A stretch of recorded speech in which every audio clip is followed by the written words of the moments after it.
You have it in you. ऐसा नहीं है, ये कोई मुश्किल टास्क नहीं है यार, नहीं है। 9 आउट ऑफ द 10 और I would say 97-98% of the people, और 95 तो पक्का ही है, ज्यादा नहीं, वो ऑलरेडी डिस्ट्रैक्टेड है, वो ऑलरेडी गेम से बाहर है। बात सिर्फ 5% की हो रही है, 2-4-3% की हो रही है। इन्हीं 4-5% में से 1-2 जनों को सीट मिल जानी है, तो already 95% out of the game है। आपको टेंशन लेने की जरूरत, बड़ा कॉम्पिटिशन है ही नहीं। कॉम्पिटिशन, लोग किसी टॉपिक के लिए एफर्ट मारते हैं पहले 15 मिनट, आ गया समझ तो आ गया, नहीं आया तो है नहीं यार, यार मेरे से नहीं हो रहा।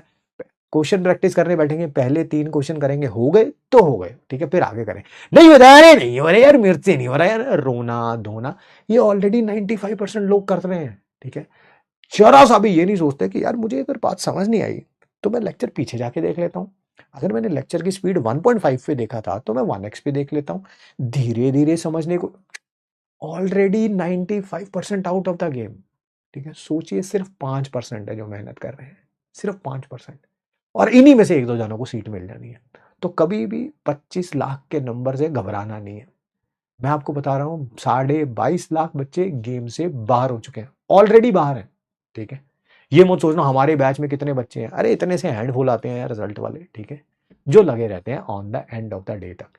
जिनको लगता है कोई टॉपिक समझ नहीं आया, मैंने टॉपर्स के साथ बैठ के पूछी है ये बातें पिछले 20 सालों में, है ना। हमारा सबसे टॉप रैंक सैमुअल हर्षित, ठीक है, कह रहा है कि एक दिन सर आपकी क्लास हुई, ऑर्गेनिक पढ़ाया मैंने उसको, सर आपकी एक क्लास हुई, ठीक है, और रोज मेरे को क्लास में सब समझ आता था, सब समझ आता था, सब सब सर कोई टेंशन ही नहीं किसी प्रकार की, ठीक है। सर एक दिन मेरे को आपकी ना बात समझ नहीं आ रही थी, ठीक है, और मैंने क्लास के बीच में ही ना डांट दिया। जनरल डांटा होगा, मैं नहीं कह रहा हूँ कि मैंने सैमुअल को डांटा होगा, शायद उसे भी डांटा होगा, मुझे पता नहीं है। कोई क्वेश्चन बच्चों ने अच्छा परफॉर्म नहीं किया तो मैंने डांट दिया, रिवाइज नहीं करके आते, ये नहीं करके आते, वो नहीं करके आते। सर पता मैंने क्या किया, सर मैंने ना, ये उसके शब्द हैं एज इट इज, कह रहा सर मैंने पता क्या किया, मैंने उसी टाइम क्लास बंद करी सर। सबसे पहले तो मैं जो लास्ट क्लास में पढ़ के आया था ना वो रिवाइज नहीं करके आया था सर, ये पहली ऐसी क्लास थी, ठीक है। सर मैंने रिवाइज करके आया, सर मुझे वो टॉपिक सारा समझ आना शुरू हो गया एज इट इज। वही बच्चा है जो कह रहा था सर मुझे आपकी क्लास में समझ नहीं आ रहा था, वही बच्चा कह रहा है कि सर मैं रिवाइज नहीं करके आया था सर, टॉपिक लिंक्ड था, ऑर्गेनिक में तो वैसे ही बड़े टॉपिक लिंक्ड होते हैं, ठीक है। तो कह रहा है सर मैंने क्लास बंद करी, मैं रिवाइज करके आधे पौने घंटे बाद वापस आ गया, सर मुझे सब समझ में आ गया एज इट इज, उसके एज इट इज शब्द बता रहा हूं मैं आपको, ठीक है। बच्चा वही रहता है, आप कितनी एफर्ट लगाते हैं।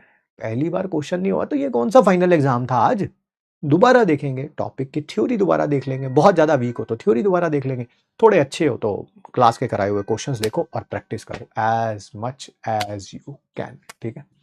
चलिए मिलते हैं आपसे नेक्स्ट क्लास में। Thanks for giving us your time, thank you बच्चों, और I should say thank you so much to all my मगरमच्छ।